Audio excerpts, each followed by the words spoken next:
La technique principale d'extraction du gaz de schiste est la fracturation hydraulique. Avec un derrick, on perce en profondeur puis à l'horizontale. Pour fracturer la roche et libérer le gaz, d'énormes quantités d'eau sont injectées accompagnées de produits chimiques, une méthode controversée.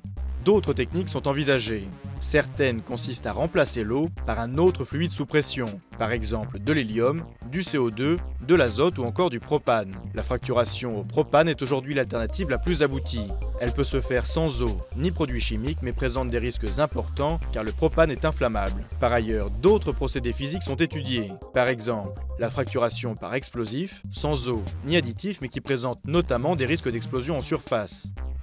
La fracturation par procédé thermique, on chauffe le matériau pour déshydrater la roche, cette dernière se rétracte puis se fissure. L'impact de cette technique est encore mal évalué. La fracturation par arc électrique, on génère une décharge entre deux électrodes dans un puits de forage rempli d'eau. Une onde de pression est transmise à la roche qui se fissure. Mais cette technique est moins efficace car elle stimule uniquement la proximité immédiate du puits.